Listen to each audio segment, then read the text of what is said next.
The number one reason that people never actually start a business has little to do with time, money, or even experience, but rather fear. But fear never really shows up at your door telling you to quit. No, fear shows up disguised as needing to plan more, needing to do more research, or just waiting for the perfect time for it to make sense, the perfect time to get started.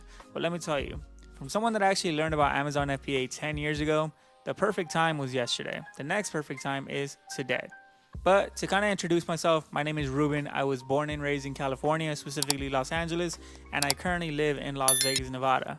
And like I mentioned, I learned about Amazon FBA 10 years ago, and I've always admired the idea of e commerce in general, not just Amazon, but e commerce in general, being able to build a business from behind a computer and never really having to touch inventory, if you know what I mean. I've always been super ambitious and had really big goals. But the older I got, I realized, this is gonna be a little bit more difficult than I anticipated.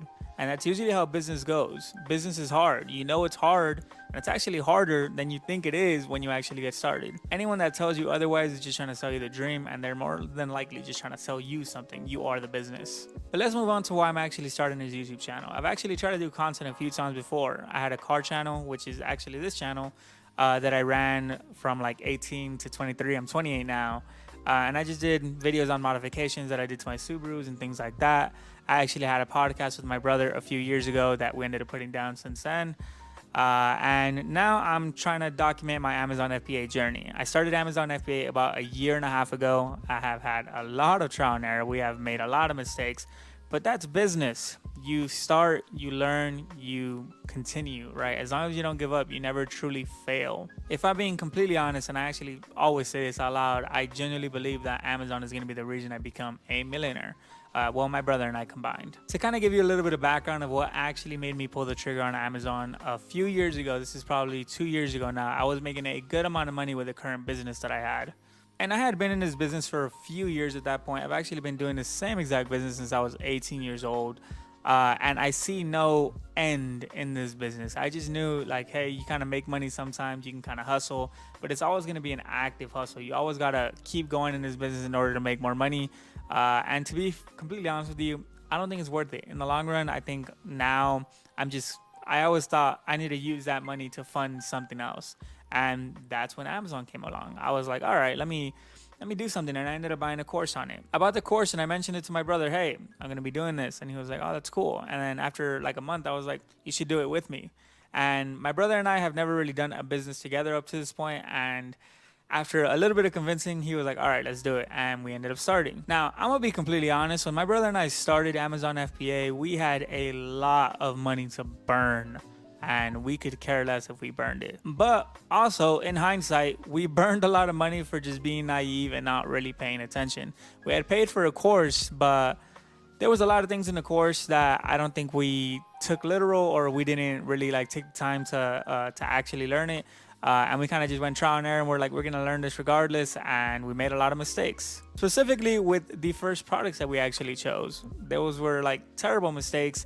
And again, in hindsight, those are products that I would never launch today.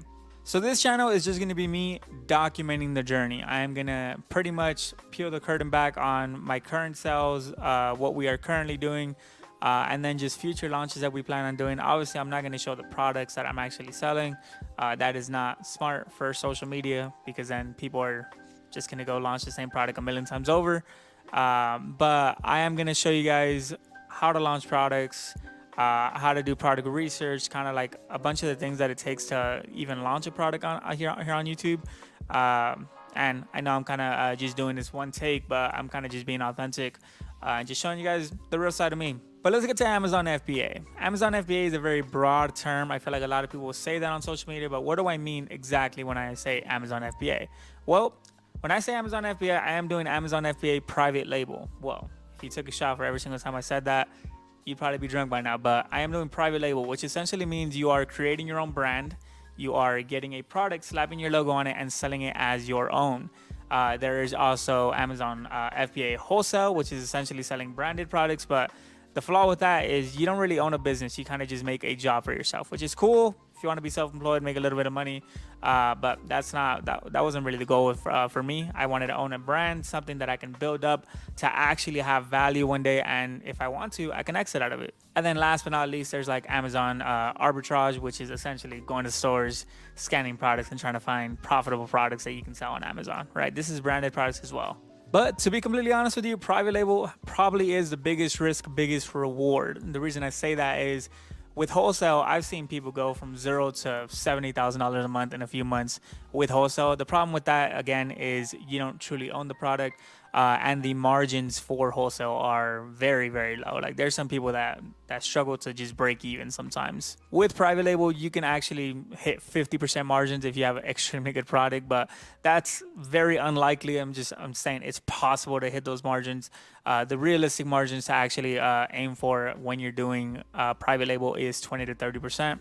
This is my very first video on here, so I actually kind of want to say this out loud, just kind of look back at it and see what metrics I actually hit. But my goal from now to the end of the year is to be at $60,000 a month. Next year, I guarantee those goals are going to be significantly bigger.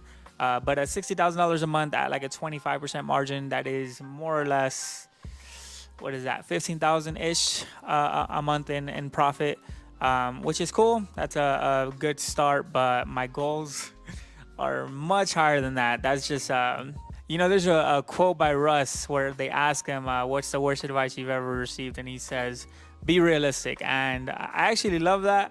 But I will say the older I get, the more realistic I am on the time frame that it takes to actually hit some of these goals. By no means do I think that $100,000 or even $1 million a month is unrealistic. I just think now that I'm older, I can kind of gauge the time frame that it's going to take me to actually hit that. So we'll talk about those long-term goals in some other video someday, but for now, my short-term goal is from here to the end of the year, I will be at around $60,000 a month at about a 25% margin. But anyway, if you guys are interested in following along, make sure to press that subscribe button, press like for the algorithm, and I will catch you guys in the next video, either documenting the journey or teaching you guys something about Amazon FBA. If you have any questions for it, make sure to drop them down below and I'll make sure to get to it. Peace out.